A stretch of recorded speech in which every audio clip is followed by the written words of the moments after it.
Palestinians have held a rally in Sydney to express their support for the attacks launched in Israel. Hundreds gathered at Lakemba Station last night as a series of speakers preached praises for the attacks. Police say the crowd were generally well behaved and complied with direction. Officers did confirm that fireworks were shot from a vehicle in nearby Greenacre. Joining me live now is Ryvchin, the co-CEO of the Executive Council of Australian Jewry. Thanks so much for your time. What do you make of these rallies? Are you expecting that? Well, they're similar to scenes we've seen, unfortunately, all over the world. I was seeing footage overnight from Vienna of Palestinians and their supporters driving through the Jewish quarter, taunting the people there. And it's difficult to know how to even respond to people who lack such basic humanity, people with no souls, who would relish this sort of destruction and devastation against civilians that we've seen. And these people have seen the same footage that you and I have seen of armed bandits going door to door hunting Jews, of women stripped naked and dragged through the streets and paraded, of children snatched from their parents. And there are people among us who think this is a cause for celebration. It's truly sickening.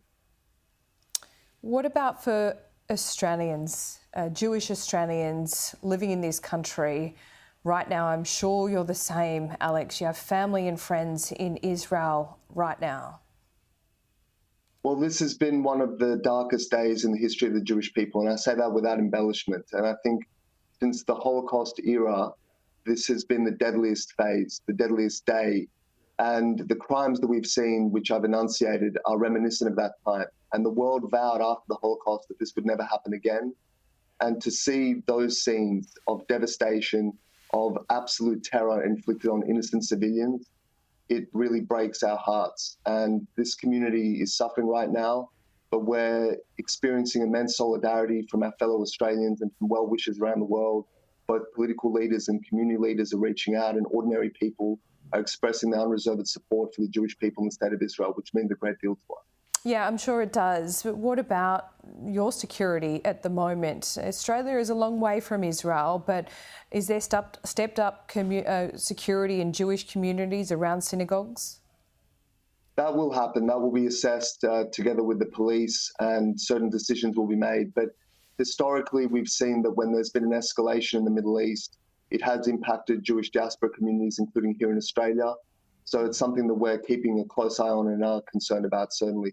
Particularly when you see the sort of scenes that you played at the beginning of the segment in Lakemba, that there are people who are rejoicing, who are ascendant, who think this is a cause for celebration, and might seek to inflict something on our shores as well. So certainly we're concerned by this.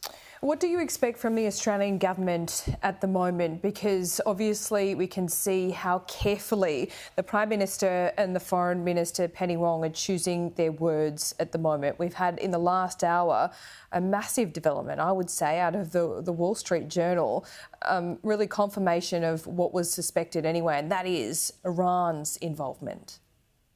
Well, I would expect from the Australian government, above all, compassion and understanding and a degree of empathy to contemplate how Australians would react, how an Australian government would react when faced with these sorts of atrocities on our streets. And that's why any calls for restraint, I think, will firstly be ignored, but are also entirely wide of the mark. This is not a time for restraint. This is a time for unity and determination. And this is a time to destroy Hamas completely, to ensure that this sort of thing can never happen again. And the impact of this is not merely against the Jewish community in the state of Israel. We're seeing foreign nationals taken hostage. And as we've seen with ISIS and Al-Qaeda, they know no territorial bounds. They export their terror throughout the world. They view any Western country and any peaceful community anywhere as a legitimate target. So that's why our government here in Australia must be absolutely determined and to stand in complete solidarity and understanding with the people of Israel at this time. Are you getting that? Is that the message you're getting at the moment? Look, we are. And, there was some criticism of the Prime Minister for being a bit late in his statement. I think the timing is less important. The substance is the key thing. And I think his words were very compelling, both what he tweeted and wrote and what he said on TV. He's given his unreserved, complete support for the state of Israel and its right to self-defense. And I sincerely hope that as this conflict develops, and it will develop, and there will be painful days and weeks and perhaps months to come, I hope that that support remains steadfast, because everything that we will see from here on is a natural reaction to the atrocities that have been inflicted on the people of Israel. Alex, thanks so much for your time this morning. I know you're holding a media conference a little later on, so we appreciate you making the time for us.